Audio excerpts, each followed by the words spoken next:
رزقکم من کل ما سألتم وإن تعدوا نعمت اللہ لا تحصوها، جو تم مانگ رہے ہو میں دیتا جاؤں گا، شرط یہ ہے کہ جو نعمتیں میں تم کو دے رہا ہوں تم کو چاہو تو بھی گن نہیں سکتے، اگر تم چاہو تو گن نہیں سکتی، اتنی نعمتیں۔ اب اس کے لیے شرط کیا ہے کہ انسان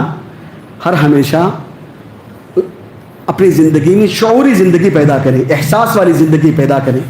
اگر احساس کے ساتھ ہر کام کریں گے، ہمارا ہر ذکر مسجد میں آنے سے لے کر مسجد سے باہر جانے تک، صبح اٹھنے سے لے کر رات میں سونے تک، جتنے بھی اذکار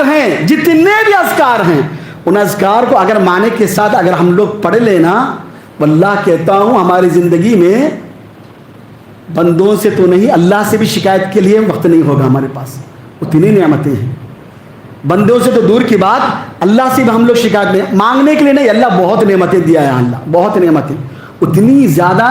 اذکار ہیں اللہ کی، اتنی زیادہ نعمتوں میں ہم لوگ گھرے ہوئے اللہ کی، لیکن ہم کو احساس ہی نہیں، بس شکایتی جذبہ۔ کسی سے ملے اور عام طور پر ہوتا ہے کہ نکلتے ہیں مایوس چہرہ رہتا ہے، پوچھا جائے کیا بھائی کیا ہوا، کیا کہوں مولانا، رمضان کے پورے روزے رکھا، صدقہ خیرات کیا، نمازوں کی پابندی کرتا ہوں، تہجد کی پابندی کرتا ہوں، لیکن مصیبت مجھ کو ہی آتی ہے، بزنس میں لاس ہوتا ہے، یا جاب میں جو ہے نا عین وقت میں جو ہے جاب میرا چلا جاتا ہے، انٹرویو میں میں جو فیل ہو جاتا ہوں۔ نہیں، یہ شکایتی جذبہ ہوتا ہے۔ اس کے ناکامی میں نماز نے کیا کیا، اس کے ناکامی میں تہجد نے کیا کیا؟ اگر وہ تہجد، صدقات، خیرات، نماز اس پر احسان کرنا چاہتا ہے اور یہ کہتا ہے کہ میری نمازیں، میرے صدقات، میرے زکوٰۃ، میری اللہ کے حقوق اگر مجھے کچھ نہیں دیتی، جاب نہیں دیتی تو بیکار ہے، مایوسی ہے، تو اللہ کہتا ہے الیاس کفر، مایوسی تو کفر ہے۔ ہم مایوس کب ہوتے ہیں؟ جب اللہ کو ہم نہیں پہچانتے ہیں۔ اس لیے اللہ تعالیٰ نے کہا پازیٹیو مائنڈ رہو۔ کیسے؟ اللہ نے کہا فَعَسَىٰ أَن تَكْرَهُوا شَيْئًا وَهُوَ خَيْرٌ لَكُمْ، چند چیزیں ایسی ہوتی، فَعَسَىٰ، اللہ کہتے فَعَسَىٰ أَن تَكْرَهُوا شَيْئًا، چند چیزوں کو تم ناپسند کرتے ہو، چند چیزوں کو تم چند ایسے جو ہے نا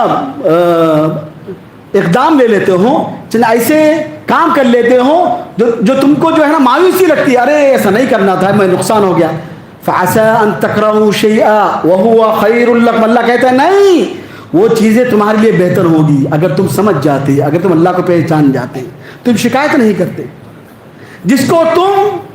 نقصان سمجھتے ہو اللہ کہتا ہے وہ تمہارے لیے خیر ہوگا، اور جس چند چیزیں ایسی ہوں گی جس کو تم خیر سمجھو گے حالانکہ وہ تمہارے لیے نقصان دہ ہیں۔ وَعَسَىٰ أَن تُحِبُّوا شَيْئًا وَهُوَ شَرٌّ لَكُمْ